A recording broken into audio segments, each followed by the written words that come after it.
Hello everyone, आप सभी लोगों का स्वागत है हमारे पैनल डिस्कशन में। जैसा आप लोग सभी जानते हैं, आज एक स्पेशल डे है जिसे हम नेशनल सिविल सर्विसेज डे के फॉर्म में मनाते हैं।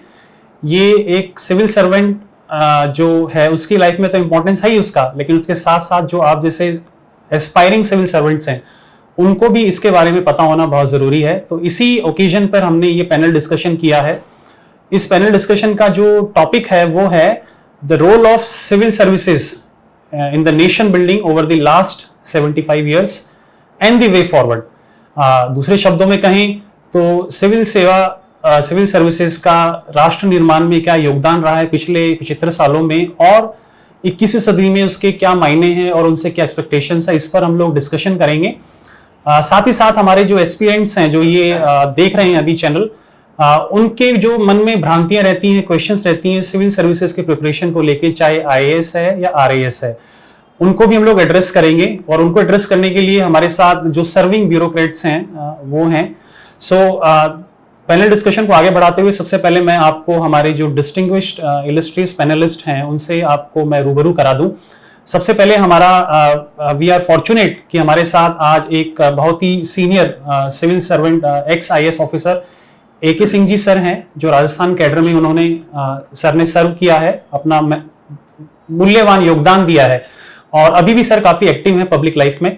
सो सर का हम लोग व्यू जानेंगे, हमारे जो क्वेश्चन है उस पर। साथ ही साथ हमारे साथ 2019 में डॉक्टर प्रियंका विद्यार्थी मैम है ना, जो अभी राजस्थान टेक्स्ट बुक बोर्ड में है ना, उनसे हम लोग सवाल जवाब करेंगे। और लास्ट में हमारे साथ डॉक्टर बिंदु मैम है, जो 2017 में मैम ने ज्वाइन किया है राजस्थान सर्विसेज, राजस्थान सेवाएं उन्होंने ज्वाइन की हैं। तो उनको लगभग 6 साल हो गए मैम आपको, और आपका इस साल प्रमोशन भी हुआ सीनियर स्केल में, तो आपको उसकी भी बधाई। सो मैम से भी हम लोग व्यू जानेंगे कि एक तो हमारा है ना क्या पहले पढ़ाई के टाइम क्या व्यू था और एक्चुअली में ग्राउंड सिचुएशन क्या है। So to kick start our panel discussion on national civil services day, the role of civil services in the nation building over the last 75 years and way forward. तो sir से मैं जानना चाहूंगा कि sir civil servant जो हम लोग term use करते हैं, या जो हमारे एस्पिरेंट्स हैं, सिविल सर्वेंट्स हैं, उसके क्या मायने हैं सर, हमें थोड़ा सा उस बारे में आप एनलाइटन करें।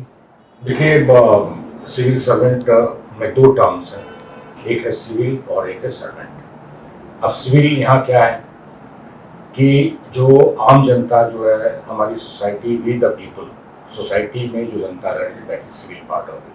जी sir. When you talk about civil society, so civil part is that आम जनता, common man, common citizen of India.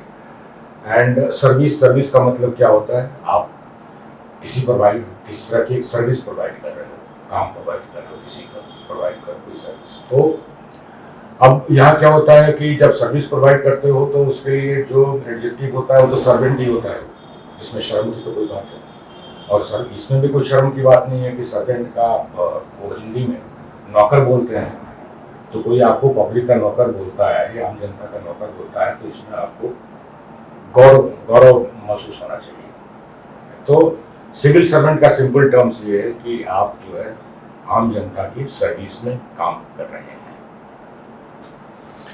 जैसा सर ने हमको बताया, एक सिविल सर्वेंट जो है उसको किसको सर्व करना है, सर ने बताया कि वी द पीपल है ना, जिसका कॉन्स्टिट्यूशन में वेरी फर्स्ट जो लाइन है वहां से हमारा संविधान शुरू होता है, प्रीएम्बल उसका शुरू होती है।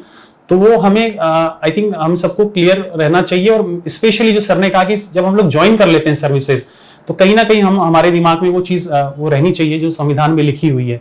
इसी डिस्कशन को आगे बढ़ाते हुए हमारे जो नेक्स्ट पैनलिस्ट हैं डॉक्टर बिंदु मैम, उनसे हम लोग जानना चाहेंगे। मैम, जो सर ने कहा कि हमें वी द पीपल को सर्व करना है, और ये हम लोग तैयारी करते हैं तो हम लोग जानते भी हैं, तो जब आप पीपल को सर्व करना चाहते हैं एक डिपार्टमेंट में, है ना, आप 2017 से हैं राजस्थान सरकार में, तो एक जो किताबों में लिखा और एक्चुअली में जब हम लोग ये चीज करने की कोशिश करते हैं, क्रियान्वित करने की कोशिश करते हैं, तो आपको क्या चैलेंजेस फेस करने पड़ रहे हैं राजस्थान सरकार में in general as a civil servant, और आप उनसे कैसे डील कर रही हैं? बिल्कुल, मैं सर की बात से कंटिन्यू करना चाहूँगी। जैसे सर ने कहा कि आपको नौकर होने का गर्व होना चाहिए, तो जब हम इन सेवाओं में आते हैं, इन सर्विसेज में जब हम प्रिपरेशन करते हैं, तो हमारे दिमाग में एक सिविल सर्विसेज टर्म होती है, बट जब हम फील्ड में आते हैं, एग्जाम को क्लियर करके आते हैं, तो हम कैटेगराइज हो जाते हैं, administrative services, police services, account services, role and responsibilities अलग अलग होती हैं। एडमिनिस्ट्रेशन में आप डायरेक्ट पब्लिक से डील करते हैं, अकाउंट सर्विसेज में हम पब्लिक से डील नहीं करते हैं, बट जो रोल्स हमें दिए गए हैं वो उन पब्लिक की सर्विस के ही हैं, डायरेक्टली या इनडायरेक्टली।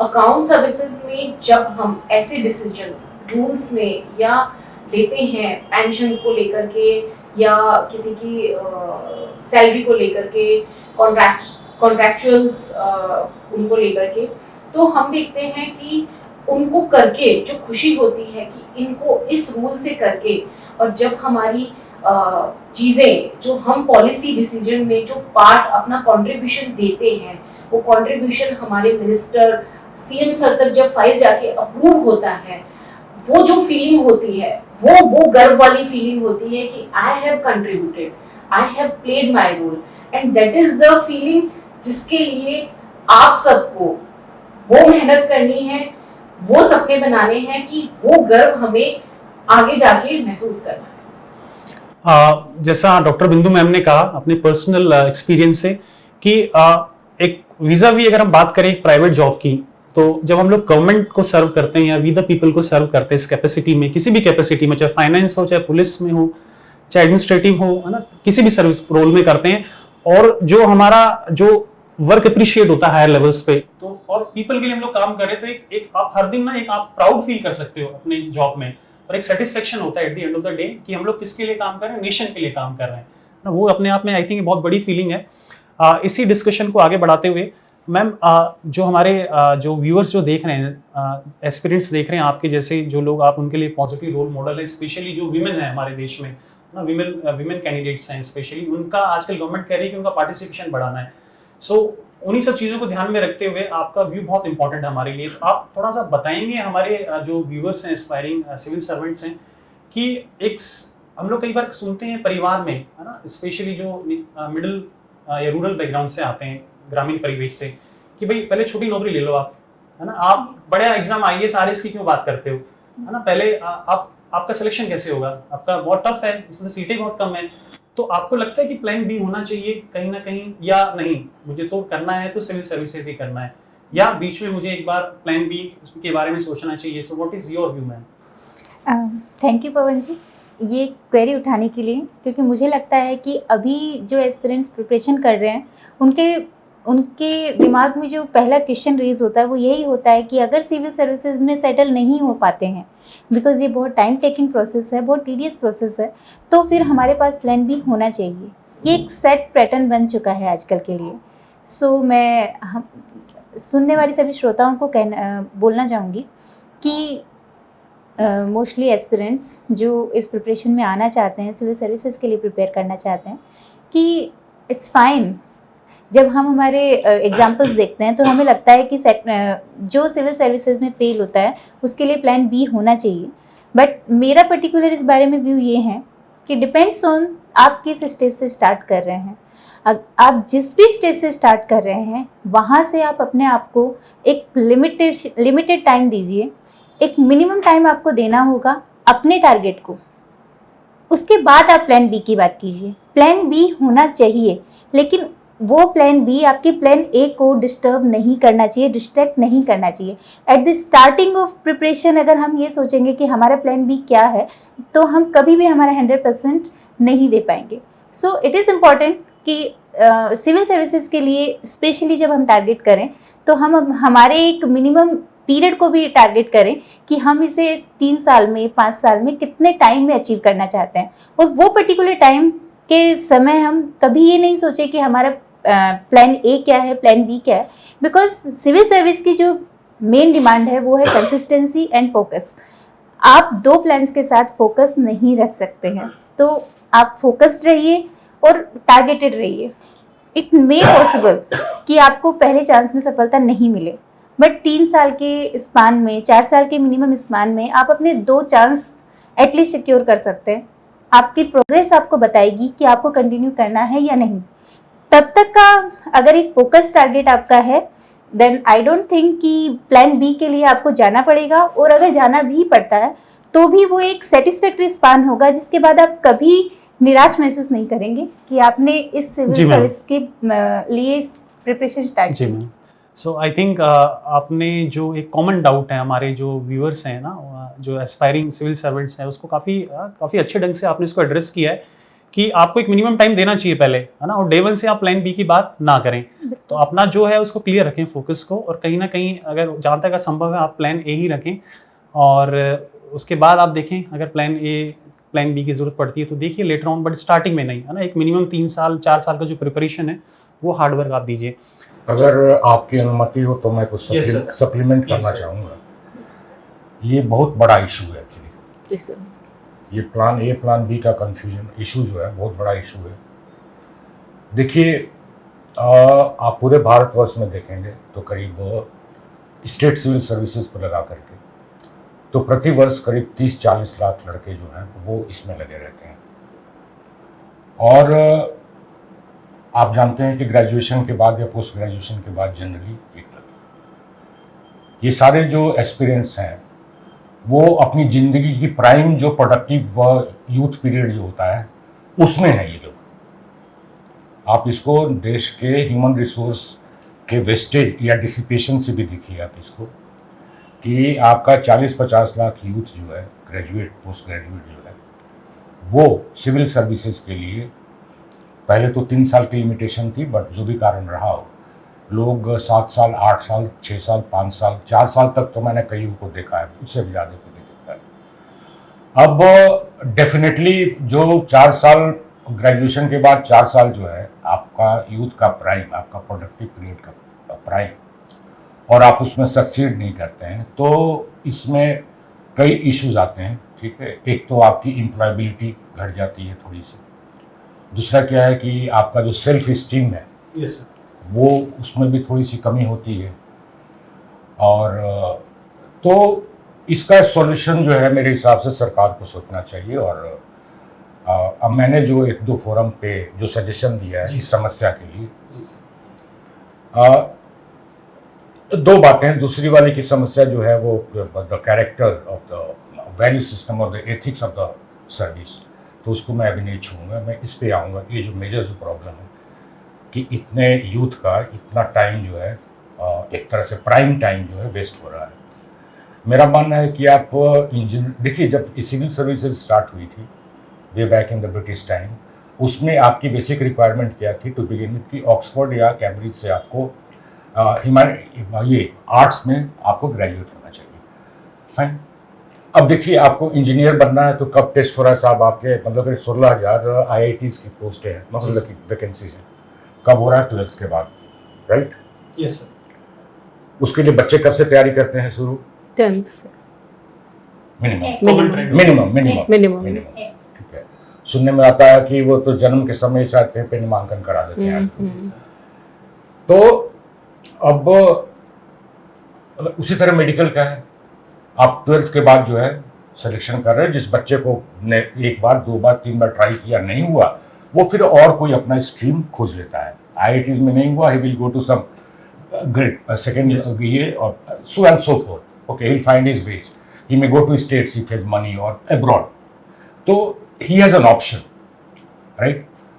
तो मेरे हिसाब से जो है मेरा जो फार्मूला जो मैंने सजेस्ट कर रहा हूँ मैं, मैंने किया है कुछ फोरम्स पे, कि मान लीजिए कि आपको 4 साल के बाद या 5 साल के बाद आपको पता है कि मुझे इतनी वैकेंसी, सपोज रफली 1000, उसमें सारे आ गए, क्लास 1 सर्विसेज, मतलब IAS आ गया, IPS आ गया, IFS आ गया, क्लास 1 सर्विसेज आ गए, क्लास 2 जो है गवर्नमेंट ऑफ इंडिया के, वो सारे आ गए। तो मेरा कहना ये है कि 12th के बाद जो है एग्ज़ाम लीजिए, टेस्ट लीजिए, 2 बार 3 बार से ज़्यादा चांस मत दीजिए, 3 बार से ज़्यादा चांस मत दीजिए बच्चों को। और मोदी जी चाहे तो कर सकते हैं, because it takes tough decisions. तो मेरी सलाह है आपके माध्यम से मोदी जी को भी कि आप 12th के बाद एग्ज़ाम कीजिए और 3 साल तो उन बच्चों को वो पढ़ाइए, 3 साल प्लस 1 साल का 4 साल का कोर्स रहेगा, जो कि अभी आप पढ़ाते हैं, या हम लोग GS1, GS2, GS3, GS4 के पेपर्स में हम लोग पढ़ते हैं, और जो आप RAS में तो और भी पता नहीं क्या क्या पढ़ाते हैं वहाँ पे। तो ये सारी चीज़ें आप उन्हें जो है 3 साल पढ़ाइए और ऑप्शन दीजिए उनको, tie up with some national university कि 3 साल के बाद जो है आप इन सब्जेक्ट सेलेक्ट कर लीजिए, इसमें अगर आपको डिग्री किन सब्जेक्ट, 3 साल के बाद उसको एक आप डिग्री दे दीजिए, right, so that he becomes employable from a good university now, good place. अब 3 साल के बाद we make an assessment, like, तो जैसे कि पहली बार सिलेक्शन एक जगह 1000 पोस्ट थी तो आप 4000 सिलेक्ट कीजिए, राइट, पूरे 3-4 सेंटर में इंडिया पे, वहाँ ट्रेनिंग दीजिए आप इनकी, controlled by Lal Bahadur Shastri academy of administration of course.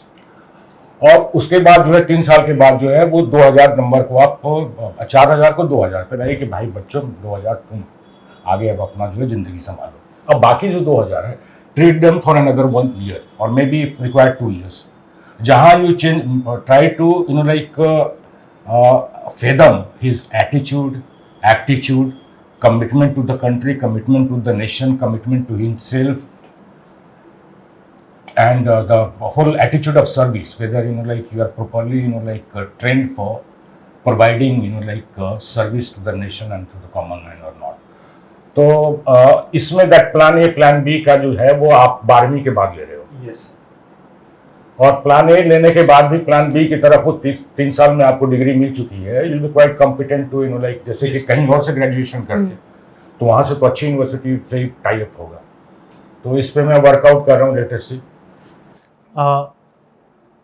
जैसा सर ने हमें बताया है ना, प्लान ए प्लान बी की जो हम डिस्कशन कर रहे थे उसमें सर ने एक वे फॉरवर्ड बताया है ना, एक मिडिल पाथ बताया है ना, जिससे दोनों चीज़ें है ना संभव हो पा रही हैं। तो I think that is a excellent idea. You should not try for more than thrice. Yes sir. 3 से तो ज़्यादा चांस नहीं देना चाहिए। Yes sir. 3 साल भी you should be able to make out in 2 years की गुरु दम है नहीं है। सर ने कहा उसको कहते हैं कि भाई कैच देम यंग, है ना, आप उनको मोल्ड कर सकते हैं, अगर सिविल सर्विस एटीट्यूड डेवलप कर सकते हैं तो एक टाइम के बाद वो पॉसिबल नहीं है। तो कहीं ना कहीं जो सर ने बोला, I think that's a very excellent idea. और उसी डिस्कशन को आगे बढ़ाते हुए सिविल सर्विस एटीट्यूड की जहाँ बात हो रही है, ग्रूमिंग की बात हो रही है, नेक्स्ट क्वेश्चन जो मेरा है डॉक्टर बिंदु मैम से, मैम आपको क्या लगता है जब आप प्रिपरेशन कर रही थी और आप जब सर्व कर रही हैं तो 5 या 3 या 5 क्वालिटीज, टॉप क्वालिटीज जो एक सिविल सर्वेंट में होनी चाहिए, है ना, उसके बिना he can not be successful in his life, वो 5 या 4 क्वालिटीज आपके हिसाब से मैम क्या है? 5 क्वालिटीज़ नहीं, मतलब मेरे लिए टफ है ये 5 क्वालिटीज़ को सेलेक्ट करना। आप जब सिविल सर्विस के लिए आते हैं तो हम, सर ने जैसे, अभी मैं इसी को ही कंटिन्यू करूँगी कि वो डिटर्मिनेशन होनी चाहिए आप में।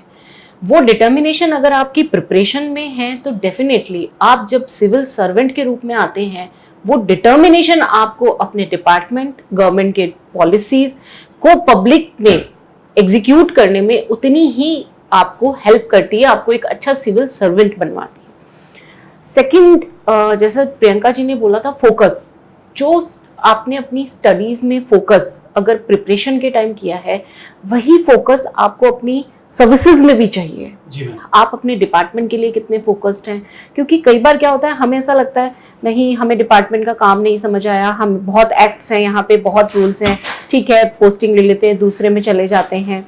तो कई बार ये इश्यूज आते हैं जब हम फील्ड में जाते हैं, तो हमारे में पब्लिक जो है वो एक डिपार्टमेंट्स के अंदर बढ़ जाती है। आप एसडीएम हैं तो आपको रेवेन्यू डिपार्टमेंट से डील करता है, आप अगर मेडिकल डिपार्टमेंट में आरएस पोस्टेड हो गए हैं या किसी और रोल में हैं, तो आपको वो डिपार्टमेंट के एक रोल में जो आता है वो भी कई बार आपको कई बार रोल अपना प्रॉपर्ली नहीं पे करना। तो वो फोकस रहना चाहिए कि we are civil servant, department हमारे लिए मैटर नहीं करता है, हमें अपने वर्क पे फोकस करना है, हमें अपने एटीट्यूड पे फोकस करना है। तीसरी चीज़ इसमें जो है वो इम्पॉर्टेंट रोल प्ले करता है आपकी डिसीजन मेकिंग पावर। आप में अगर कॉन्फिडेंस है तो डेफिनेटली आप उन चीज़ों के लिए, उन डिसीजंस के लिए एक अच्छा डिसीजन आप ले पाते हैं, और अच्छा डिसीजन ही आपको एक अच्छा सिविल सर्वेंट बनाता है। हम कई बार देखते हैं कई जो लॉ एंड ऑर्डर्स की सिचुएशंस होती हैं उसमें इमीडिएट डिसीजंस आपको लेने होते हैं कि आपको क्या करना है, तो ये सब चीज़ें ही आपको एक अच्छा सिविल सर्वेंट बनाती हैं। जैसा मैम ने बताया, हमें कुछ एक क्वालिटीज़ बताई, तो उसी में आई थिंक उसको आगे बढ़ाते हुए मैम प्रियंका मैम से हम कुछ जानना चाहेंगे। मैम आपको क्या लगता है कि बहुत सारी क्वालिटीज़ होनी चाहिए सिविल सर्वेंट में, उसमें एम्पैथी होनी चाहिए, उसमें सिंपैथी होनी चाहिए, उसमें कंपैशनेट होना चाहिए वीकर सेक्शन के लिए, ना अंत्योदय की बात होती है, लास्ट मैन जो है क्यू में, हार्ड वर्किंग होना चाहिए, बहुत सारी चीज़ें होती हैं। आपके हिसाब से एक क्वालिटी वो कौन सी सिविल सर्वेंट में अगर वो है तो he is a successful civil servant, he और she is a successful civil servant, otherwise वो सक्सेसफुल नहीं हो सकता। ऐसी एक क्वालिटी मैम जो आप देखना चाहेंगी अपने एक बडिंग सिविल सर्वेंट में, एस्पायरिंग सिविल सर्वेंट में? बिंदु मैम की बात को कंटिन्यू करूंगी। डिसीजन मेकिंग एक ऐसी क्वालिटी है जो लीडर किसी भी लेवल पे हो उसको उसके लिए ज़रूरी है। Apart from them accountability, vigilance and hard working. तो ये इसके अलावा ऑब्जेक्टिविटी, बिकॉज आपको डिसीजन मेक पे जाना है तो उसके लिए आपकी अकाउंटेबिलिटी और ऑब्जेक्टिविटी, ये दो ऐसे क्राइटेरियाज हैं जो फिक्स करते हैं कि आप जो टास्क लेके चल रहे हैं उसका रिजल्ट भी आए। जी, सो आई थिंक मैम, डॉक्टर बिंदु मैम, डॉक्टर प्रियंका मैम ने हमें है ना कुछ इंपॉर्टेंट क्वालिटीज से अवगत कराया। और आई थिंक जो लोग प्रिपेयर कर रहे हैं अभी आज की तारीख में, जो लोग कॉलेजेस में हैं, है ना, इवन जो लोग स्कूल में प्रिपेयर कर रहे हैं, जैसे सर ने कहा ना, लोग बहुत अर्ली एज में शुरू कर देते हैं, तो मे बी वो लोग भी इन क्वालिटीज पे फोकस करें, है ना, और Yes. आज से शुरू करेंगे तो may be they will become a successful civil servant आपकी तरह जब वो लोग सरकार में आते हैं। पवन जी, एक बात और कहना चाहूँगी जिस बारे में हम नॉर्मली स्कूल्स वगैरह में बात नहीं करते, और वो है एम्पैथी की बात। जी मैम। हम एथिक्स वाले पोर्शन को हमारे कोर्स में रखते हैं आफ्टर स्कूलिंग, और हमारे सिविल सर्विस में इस चीज़ को मेन फोकस के रूप में देखा जाता है। तो ये जो एम्पैथी है और जो एथिक्स हैं, जो मिडिल मैन से हमें कनेक्ट करते हैं, वो एक ऐसी क्वालिटी है जो सभी क्वालिटीज़ को सुपरसीड करती है। आई थिंक मैम ने है ना वन वर्ड में एक बहुत अच्छा आंसर दिया कि सारी क्वालिटीज एक तरफ है और मे बी इंटीग्रिटी, है ना, Yes. जो इथिकल आप हैं कि नहीं है, मॉरल है कि नहीं है, एम्पैथी आप में है कि नहीं है, वो चीज़, ऑब्जेक्टिविटी भी उसी का एक स्वरूप है।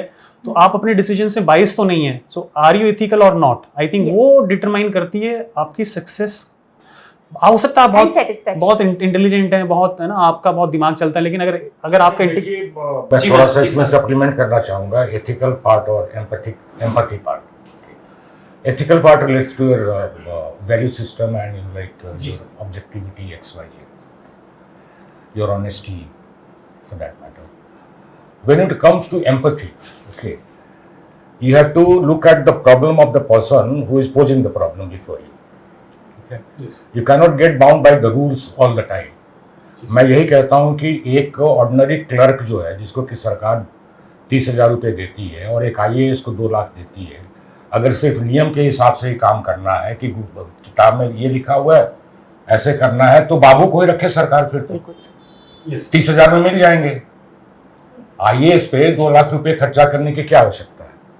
तो मैं कहता हूं कि a good bureaucrat, a sensible bureaucrat should make sensible and just judicious exception to the rules. मैं इसका एक दो उदाहरण तो मैं कई दे सकता हूं, लेकिन मैं एक अच्छा उदाहरण आपको देना चाहूंगा जो आपके दर्शकों को, यंगस्टर्स को वो ठीक लगे। बात है ये 1991 की। मैं जैसलमेर में एज कलेक्टर ज्वाइन किया था। तो मेरी एक छोटी सी आदत है कि जब भी मेरे पास वर्कलोड ज़्यादा होता है तो ऑफिस जल्दी जाकर के कमरा अंदर से बंद कर देता हूँ और कहता हूँ कि भैया 11 बजे तक जो है मेरे को काम करने दो, उसके बाद में available through out the day. तो मैंने एक आवाज़ सुनी कि 10:30 के आसपास किसी वृद्ध महिला की आवाज़ जो है, मुझे लगा वो मेरे जमादार के साथ उनकी बहस चल रही है।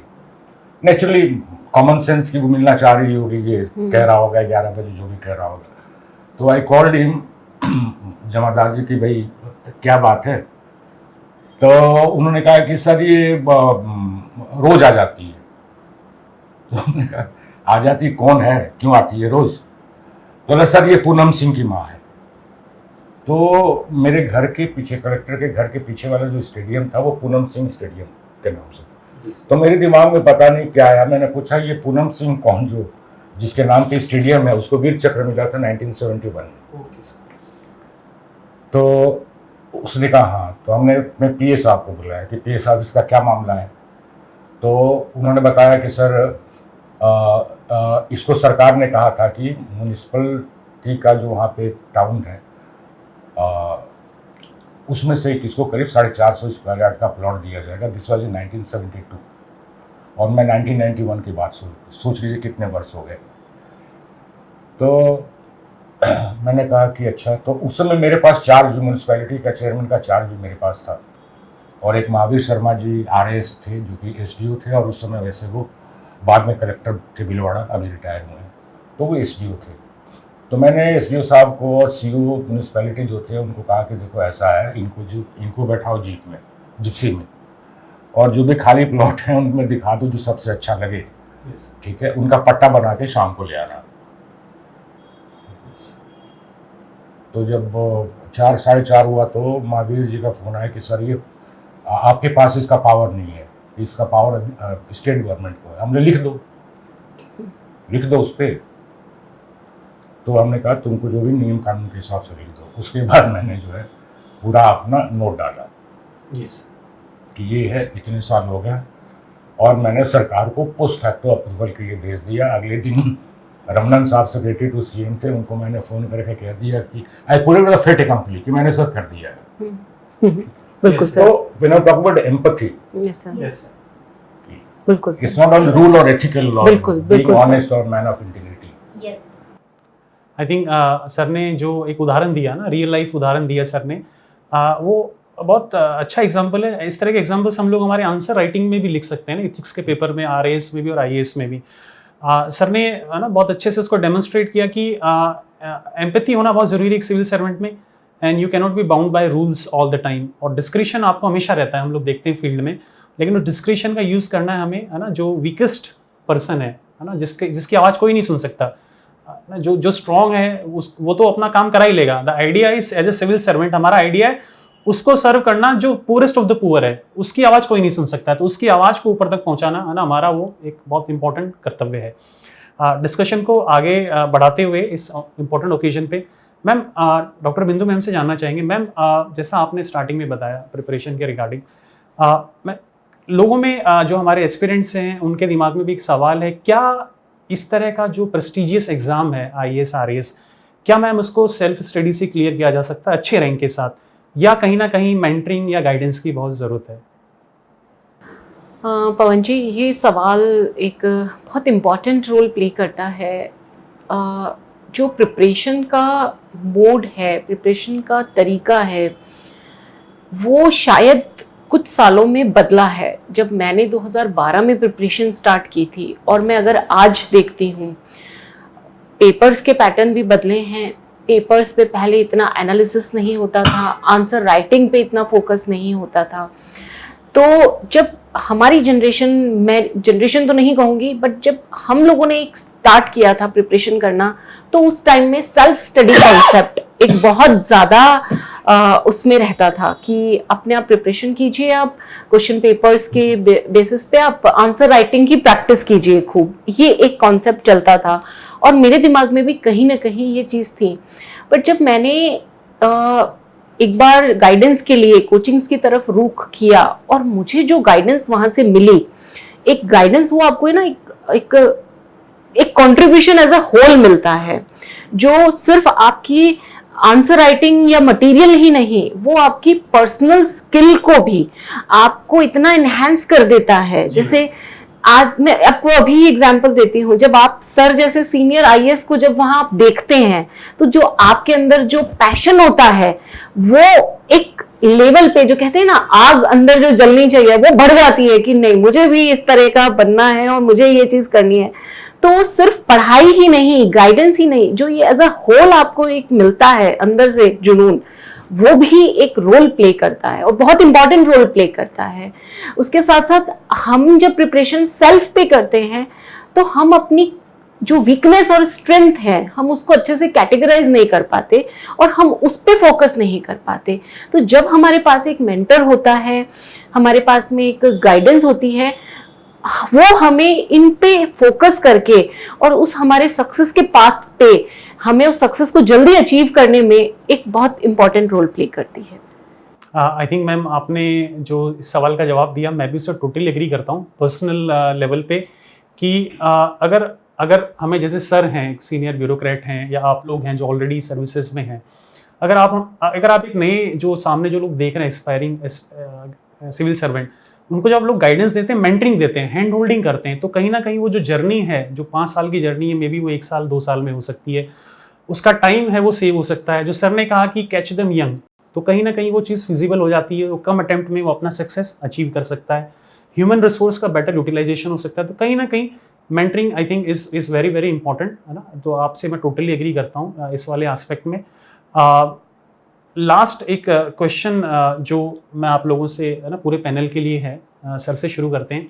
एक मिनट, मेंटरिंग कोचिंग वाले में कुछ बोलूँ? यस सर, प्लीज सर, थोड़ा सा मेंटरिंग और जो इन्होंने सर मैम ने बोला उसके बारे में थोड़ा सा एनलाइटन कीजिए sir.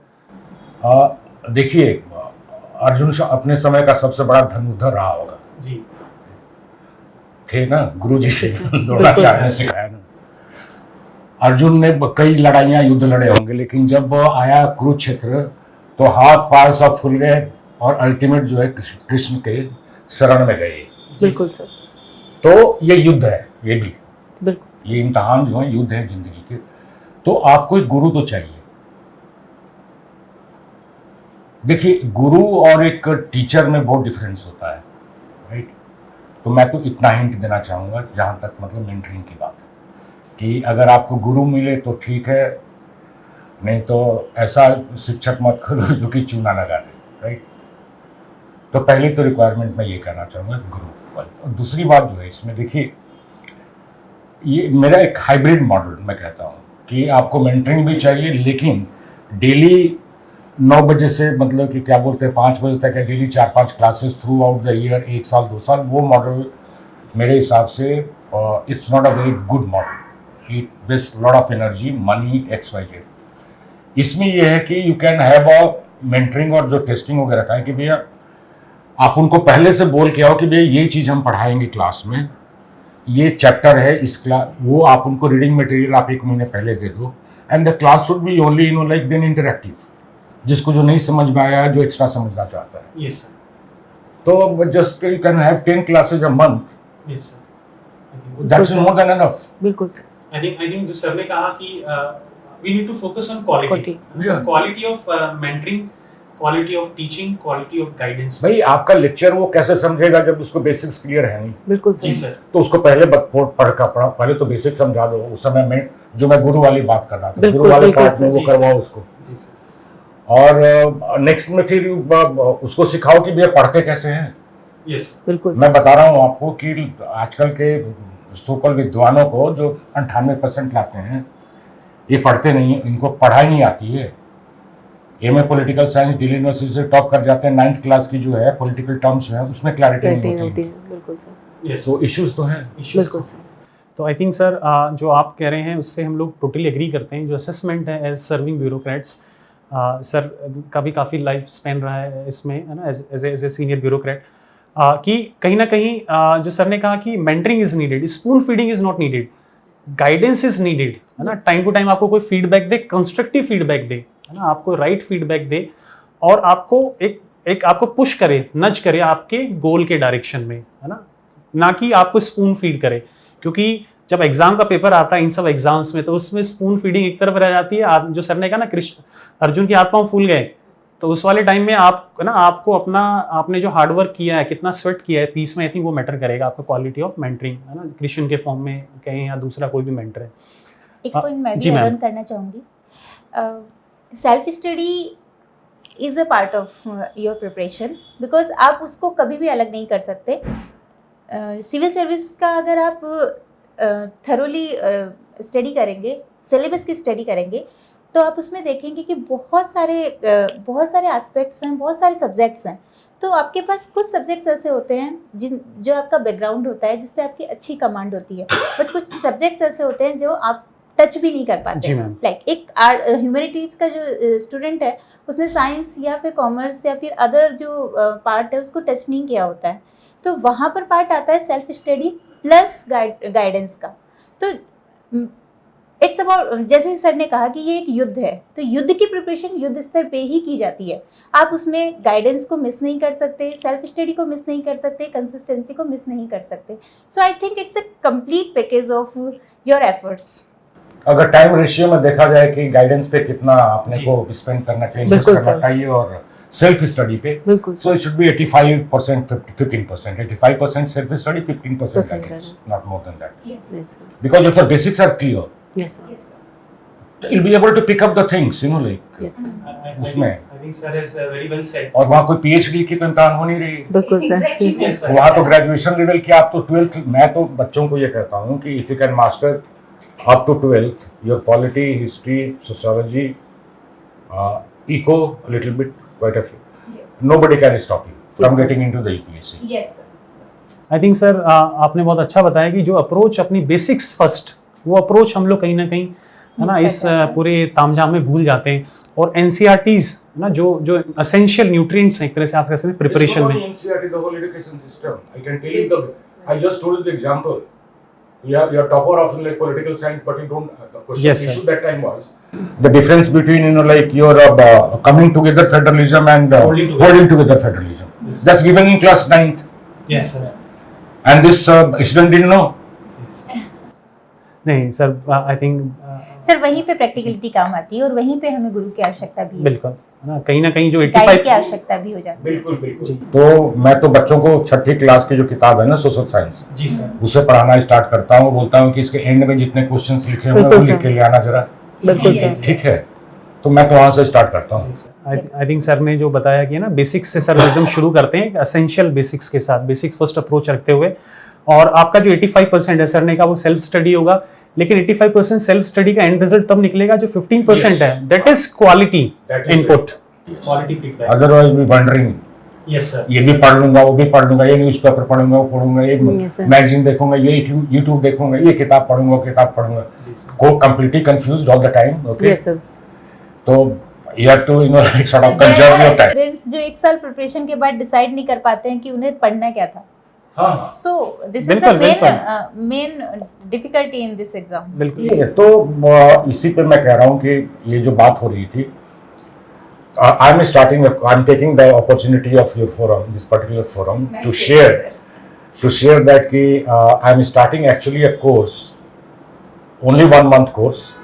There will be 35 to 40 classes, and I'm going to call it self empowerment module. कि भैया इसमें क्या तुमको पढ़ना है, क्या नहीं पढ़ना है, कैसे पढ़ना है, क्या करना है, कैसे आंसर देना है, न्यूज़पेपर पे कितना टाइम वेस्ट करना है, नहीं करना है, दोस्तों की सुननी है, नहीं सुननी है, जो भी एक पैकेज, बिल्कुल and sir. Some trial cases and all that. तो अल्टीमेटली इसका बॉटम लाइन यही है कि मैं तुमको सेल्फ एम्पावर कर रहा हूँ, उसके बाद जो है 15% टाइम वेस्ट करना, जी सर। बाकी 85% सेल्फ स्टडी।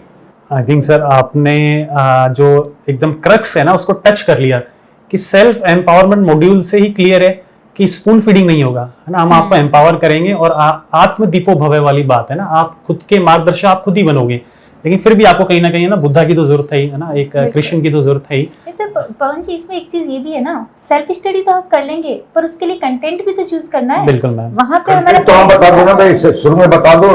Yes, sir. जो मैं 30 डेज बोल रहा हूँ, Yes, sir. उसमें तो चैप्टर वाइज बता दो कि हिस्ट्री का बिल्कुल इस टॉपिक के लिए ये चैप्टर पढ़ना है, इसके लिए ये अब नोट की जरूरत है तो ये बिल्कुल। नोट है, उसके आगे नहीं बढ़ना है, बिल्कुल काम सर। खत्म।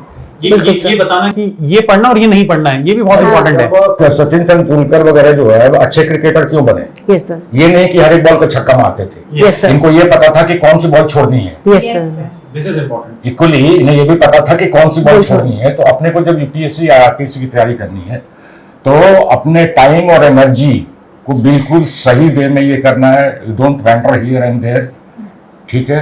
Basic first of all must finish your NCERT, must. और उसके पीछे जितने सवाल दिए रहते हैं ये मत सोचो, शर्म मत Yes, आओ sir. कि मैं ग्रेजुएट कर चुका हूँ 7वीं क्लास का। आई कैन चैलेंज कि पहले दिन तुम 50% गलत करोगे। आई कैन चैलेंज, अगर कैजुअली तुमने किया तो। यस, आई थिंक जो मेरा नेक्स्ट क्वेश्चन था सर ने उसका कहीं ना कहीं है ना उसका आंसर दे ही दिया है थोड़ा सा, कि मैं सर पूछने वाला था नेक्स्ट क्वेश्चन जो मेरा आप सभी से था, पूरे पैनल से था, और सर से मैं शुरुआत करना था, लेकिन सर ने उसका आंसर दे दिया कि सर कॉमन मिस्टेक्स जो एक एस्पायरिंग सिविल सर्वेंट है ना, हम लोगों ने भी की हैं वो मिस्टेक्स, तो वो कौन सी कॉमन मिस्टेक है जो एक एस्पायरिंग सिविल सर्वेंट करता है अपनी प्रिपरेशन से और उसको नहीं करनी चाहिए? एक आपने कहा कि बेसिक्स फर्स्ट अप्रोच नहीं है, कहीं ना कहीं एनसीईआरटीज को वो नेग्लेक्ट करता है, इवन एंड डे तक एनसीईआरटी बेसिक्स को इग्नोर करता है, बेसिक बुक्स को इग्नोर करता है, तो वो एक सर ने बताया। मैम इसके अलावा आपको क्या लगता है कि कॉमन मिस्टेक्स जो एक civil servant aspiring civil servant करता है उसको नहीं करनी चाहिए प्रिपरेशन में? जो प्रिपरेशन, सॉरी आपसे जी सर, जी सर। मेरे से जी सर बताइए सर। मैं straight way I be very clear, your self assessment. आप में खुद में असेसमेंट एक होना चाहिए कि क्या आप पिछले साल के प्रश्न देख करके, ये देख करके, उत्तर देख करके जो है, और एक बार ट्राई देने के बाद भी आप में एक सेल्फ असेसमेंट जो है वो होनी चाहिए। ये कमी होती है लोगों में, इसीलिए बेचारे 4 साल 5 साल ट्राई करते हैं और उनका हो नहीं पाता है। तो सेल्फ असेसमेंट के लिए भी मैं आपके फोरम का थोड़ा यूज़ कर लेता हूँ, अपना बिजनेस प्रमोट कर रहा हूँ। मैं एक स्टार्ट करने जा रहा हूँ कि एवरी 15 डेज देयर बी, ये क्या बोलते हो, test, yes sir, MCQ test, और उसमें पॉलिटी के क्वेश्चंस होंगे, इकोनॉमिक्स के होंगे, ज्योग्राफी के होंगे, और क्या है, और चौथा क्या, जस्ट फॉरगेट, ज्योग्राफी हो गया, इकोनॉमिक्स हो गया, पॉलिटी हो गया, sociology.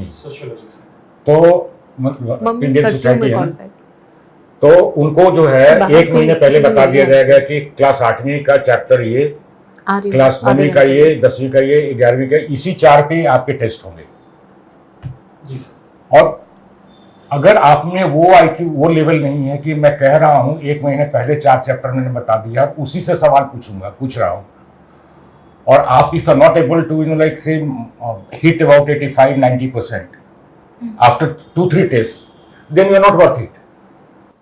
Yes sir, yes sir. So ma'am, इसी सिमिलर लाइन में ना, आपको क्या लगता है कॉमन मिस्टेक जो एक एस्पायरिंग सिविल सर्वेंट को प्रिपरेशन में नहीं करनी चाहिए, थोड़ा ध्यान रखना चाहिए? सर ने जो किया मैं उसी का ही कंटिन्यूस करूंगी, क्योंकि जब मैंने अपनी प्रिपरेशन स्टार्ट की थी तो कहीं ना कहीं मैंने इनिशियल लेवल पे सर अपना ही असेसमेंट कर लिया था कि मुझे यूपीएससी के लिए बहुत टाइम देना है, और I just got married that time, and मुझे लग रहा था कि मैं यूपीएससी जितना प्रिपरेशन नहीं कर पाऊंगी, एंड आई क्विट।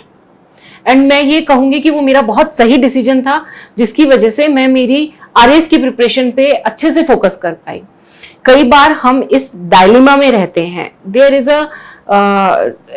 एक प्रिपरेशन स्ट्रैटेजी में थोड़ा सा डिफरेंस रहता है कि अगर आप यूपीएससी की प्रिपरेशन कर रहे हैं और आरएस की, आरपीएससी की प्रिपरेशन कर रहे हैं, तो हम कई बार एक ये मिस्टेक कर देते हैं कि जो हम सेल्फ असेसमेंट करते हैं या जो भी हमारे अंदर है, हम सपना तो कहीं ना कहीं आरएस बनने का देख रहे हैं, और हम प्रिपरेशन पूरा टाइम, मैंने बहुत से ऐसे जनों को देखा है जिन्होंने यूपीएससी की प्रिपरेशन की है सर, 2-2 बार उन्होंने प्री क्लियर किए, मेंस क्लियर कर रहे हैं, और वो आरएस का मेन नहीं क्लियर कर पाते हैं। तो ये एक कई बार बहुत एक कॉमन मिस्टेक रह जाती है। तो आप इस चीज में बहुत क्लैरिटी रखें कि हम प्रिपरेशन, हम पूरे साल यूपीएससी की प्रिपरेशन करते हैं और हमें लगता है नहीं मेंस आएगा आरएस का हम कर लेंगे, वो आपकी सबसे बड़ी मिस्टेक रहती है। आप असेस ही नहीं कर पाते हैं कि मेरी प्रिपरेशन आरएस के लिए कितनी है, मैंने आरएस के क्वेश्चन आंसर्स की प्रैक्टिस कितनी की है। देयर इज अ डिफरेंस, एक डिफरेंस है प्रिपरेशन में। तो ये मिस्टेक ना करें। अगर हम आरएस का प्रिपरेशन है हमारे अंदर कि नहीं मुझे आरएस में सेलेक्ट होना है, तो उसका थोड़ा सा फोकस आप अगर आप चाहें तो आप यूपीएससी से हटा सकते हैं अपना फोकस। एक अपने आप को बाय प्रोडक्ट लेकर के ना चलें। एक ये बड़ा एक सर भ्रांति रहती है कि यूपीएससी की प्रिपरेशन कर रहे हैं, आरएस में तो हमारा सिलेक्शन हो जाएगा ना। ये एक मिस्टेक है ये कि वो अपने आप को सोचते हैं कि हम एक बाय प्रोडक्ट है निकल जाएंगे, बट सर एक डिफरेंस रहता है प्रिपरेशन में। बिल्कुल मैम, मैं एग्री करता हूँ, क्योंकि may be starting is same, but कहीं ना कहीं एक कस्टमाइज्ड अप्रोच दोनों की अलग अलग है। तो आपको क्लियर होना बहुत जरूरी है और सेल्फ असेसमेंट जरूरी है।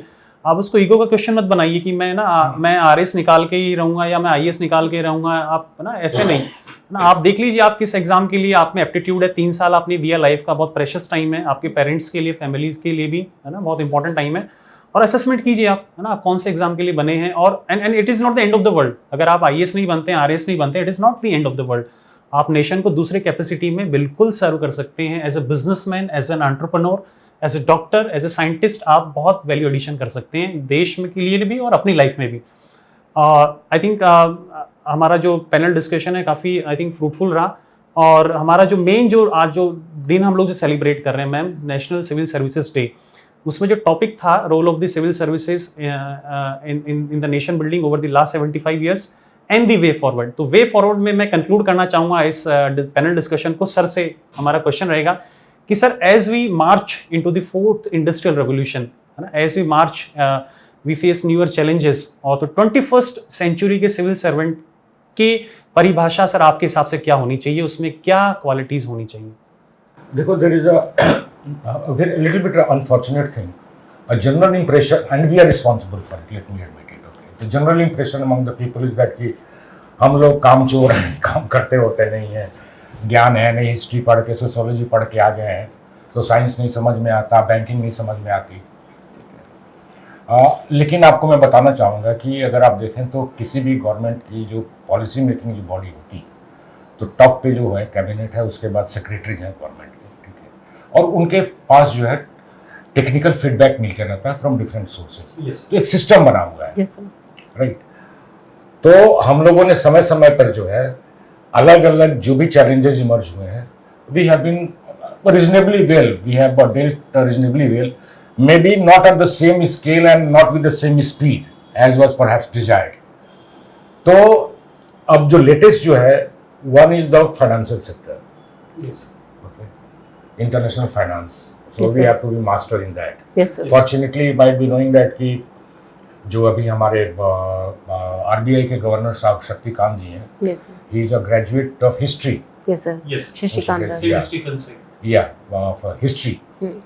and he has done much better job than Raghuram Rajan. Yes, sir. Raghuram Rajan ने तो हमारे बैंकों को लुटा के चले गए साहब, Hmm.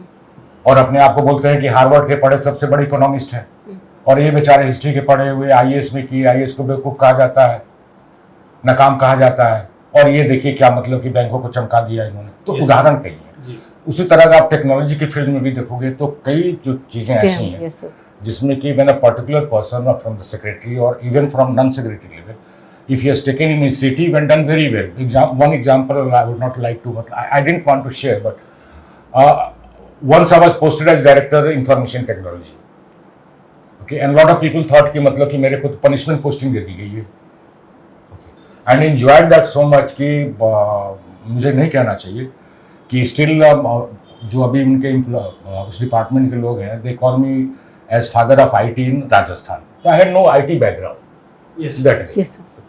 तो चैलेंजेस जो अब आने वाली हैं अपने Yes, लिए, sir. Technological is going to the biggest challenge Biggest challenge. And the financial part, I think financial ये I think sir you have very well summed up कि जो वे फॉरवर्ड 21st सेंचुरी में एक civil servant है, वो कहीं ना कहीं एक टॉप डाउन अप्रोच थी, वो नहीं चलेगी ना। It is about people participation, stakeholder consultation, yes और कहीं ना कहीं आपको एक जर्नलिस्ट से थोड़ा सा स्पेशलिस्ट टच लाना पड़ेगा आपको फाइनेंशियल सेक्टर पे। वो तो समझा देते हैं लोग ना, जी, आपको सर। समझाने, जैसे मुझे अकाउंट समझना, भारतवर्ष का अकाउंट कौन संभालता है? CAG, यही तो संभालती हैं। कॉन्स्टिट्यूशन में अलग से उनके लिए प्रावधान दिया गया है, Yes, sir. क्योंकि देश का पैसा, सरकार का पैसा सरकार का, देश का, जनता का होता है, उसमें से एक नए पैसे का भी किसी को अधिकार नहीं है कि वो गैर कानूनी तरफ से यूज कर रहे, और इसीलिए CAG बनाया।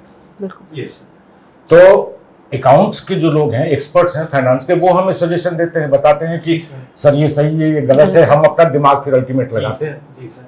तो आई थिंक सर ने बहुत अच्छे से बोला, और हमारी जो प्राइम मिनिस्टर हैं उनका भी फोकस है ना, मिशन कर्मयोगी की बात होती है, कहीं ना कहीं rules based human resource management से हम लोग शिफ्ट कर रहे हैं 21st सेंचुरी में एक role based human resource management में, है ना। उनका कैपेसिटी बिल्डिंग कर रहे हैं, इमर्जिंग जो चैलेंजेस हैं, मे बी पेंडेमिक के फॉर्म में है, क्लाइमेट चेंज के फॉर्म में है, फाइनेंशियल क्राइसिस के फॉर्म में है, मे बी जियोपॉलिटिकल टर्मोइल के फॉर्म में है ना। तो कहीं ना कहीं जो चीज़ें चैलेंजेस हैं, तो देयर इज ए शिफ्ट, जैसा हमने कहा ना, role based human resource management की जरूरत है। सो आई थिंक इस इम्पॉर्टेंट ओकेजन पे, नेशनल सिविल सर्विसेज डे पर, है ना, we had a very fruitful discussion with our distinguished panelist. I am specially we are fortunate that we had sir as one of the panelists, who is a very distinguished bureaucrat and is even now actively engaged in public service.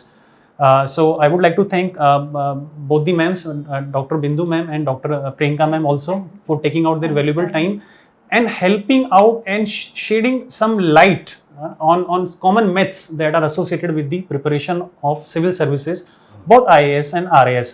So I hope ma'am आप लोग जो हमारे audience देख रहे हैं उनके लिए positive role models हैं, स्पेशली जो विमेन कैंडिडेट्स हैं, है ना, उनका पार्टिसिपेशन हमें कहीं ना कहीं हमारे लेबर वर्कफोर्स में बढ़ाना बहुत ज़रूरी है, जेंडर बैलेंस के पॉइंट ऑफ व्यू से, जेंडर जस्टिस के पॉइंट ऑफ व्यू से। So with this we will conclude our panel discussion. Thank you sir, thank you ma'am, thanks a lot, thank you sir.